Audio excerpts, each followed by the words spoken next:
ಕಲಬುರಗಿ ಜೈಲಿನಲ್ಲಿ ಅಕ್ರಮ ಚಟುವಟಿಕೆ ಹಿನ್ನೆಲೆ ಇಂದು ಡಿಜಿಪಿ ಅಲೋಕ್ ಕುಮಾರ್ ಜೈಲಿಗೆ ಭೇಟಿಯನ್ನ ನೀಡಲಿದ್ದಾರೆ. ದೃಶ್ಯ ವೈರಲ್ ಬೆನ್ನಲ್ಲೇ ಪೊಲೀಸ್ ಇಲಾಖೆ ಈಗಾಗಲೇ ಹೈ ಅಲರ್ಟ್ ಆಗಿದೆ. ಕೈದಿಗಳ ಬಿಂದಾಸ್ ಲೈಫ್ ದೃಶ್ಯ ವೈರಲ್ ಬೆನ್ನಲ್ಲೇ ಈಗಾಗಲೇ ಎಡಿಜಿಪಿ ನೇತೃತ್ವದಲ್ಲಿ ತನಿಖಾ ತಂಡವನ್ನ ಕೂಡ ರಚನೆ ಮಾಡಲಾಗಿದೆ. ನಿನ್ನೆ ಜೈಲಿಗೆ ಭೇಟಿಯನ್ನ ನೀಡಿದ್ರು ಎಡಿಜಿಪಿ ಆನಂದ್ ರೆಡ್ಡಿ ಅವರು.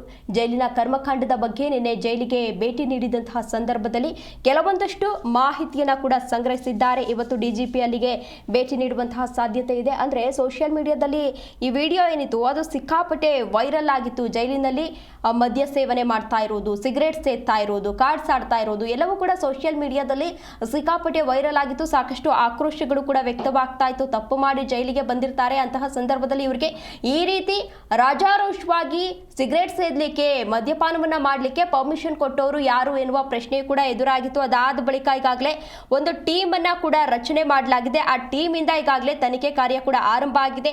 ಕೈದಿಗಳಿಗೆ ಮೊಬೈಲ್, ಮದ್ಯ ಎಲ್ಲ ಹೇಗೆ ಸಿಗ್ತಾ ಇದೆ, ಯಾರ ಕೈವಾಡ ಇರಬಹುದು, ಎಲ್ಲಿ ಭದ್ರತಾ ಲೋಪ ಆಗ್ತಾ ಇದೆ, ಹೀಗೆ ಎಲ್ಲ ಆಯಾಮಗಳಲ್ಲೂ ಕೂಡ ತನಿಖೆಯನ್ನು ನಡೆಸಲಾಗ್ತಾ ಇತ್ತು. ಇದೇ ವಿಚಾರಕ್ಕೆ ಸಂಬಂಧಪಟ್ಟಂತೆ ಈಗಾಗಲೇ ಆನಂದ್ ರೆಡ್ಡಿ ಅವರು ನಿನ್ನೆ ಭೇಟಿ ಮಾಡಿದ್ರು. ಇವತ್ತು ಡಿಜಿಪಿ ಅಲೋಕ್ ಕುಮಾರ್ ಅವರು ಅಲ್ಲಿಗೆ ಭೇಟಿ ನೀಡಿ ಸ್ಥಳ ಪರಿಶೀಲನೆಯನ್ನು ನಡೆಸಲಿದ್ದಾರೆ.